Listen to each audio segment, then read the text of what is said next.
বলা হয়ে থাকে, একটি মোমবাতি থেকে আপনি যদি 1,00,000 মোমবাতি জ্বালান, সমস্ত মোমবাতি মূলত একই জিনিস হবে, কোনো বেশ কম নাই।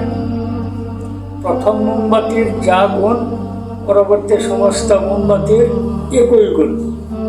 ঠিক মানবাত্মা আল্লাহ থেকে সৃষ্টি হয়েছে, সুতরাং আল্লাহ যা মানবাত্মাই তা, এমন কথা মানুষে বলে থাকে।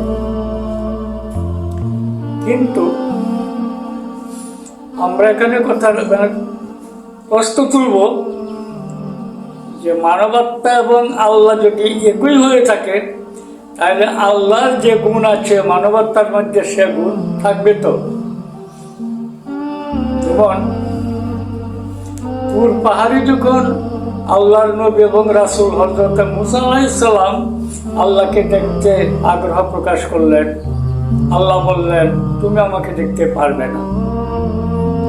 কিন্তু মুসা আলাইহিস সালামের বিপুল আগ্রহ দেখে আল্লাহ তাআলা আল্লাহর নূরের একটু ছিটে ফোঁটা মাত্র তুর পাহাড়ের উপর ছেড়ে দিলেন।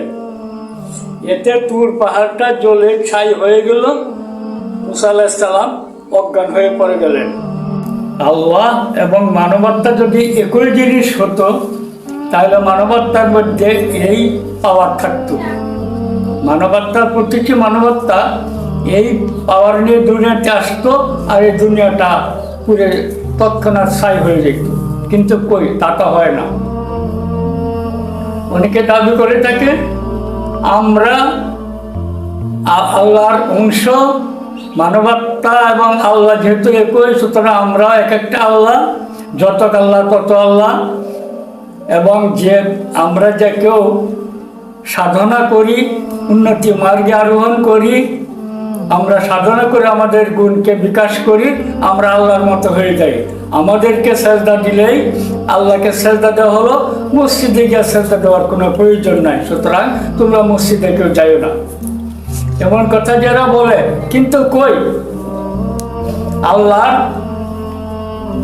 এই গুণ মানবতার মধ্যে তো নাই।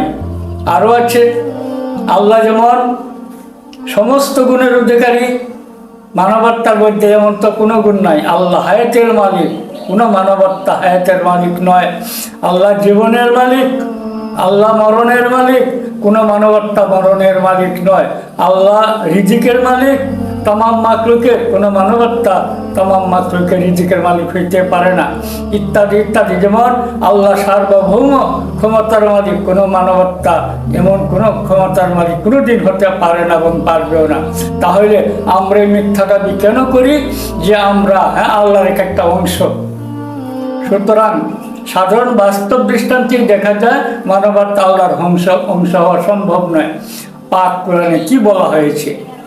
নবীকে মানুষের জিজ্ঞাসা করতো রূহ সম্বন্ধে, বলা হয়েছে ইয়াসআলুনাকা আনির রূহ কুলির রূহু মিন আমরি রাব্বি ওয়া মা উতিতুম মিনাল ইলমি ইল্লা কলিলা। আপনাকে রূহ সম্বন্ধে জিজ্ঞেস করা হয়, আপনি বলে দেন রূহ আমার প্রভুর আদেশ, আমার প্রভুর হুকুম, আমর। রূহ আল্লাহর অংশ নয়।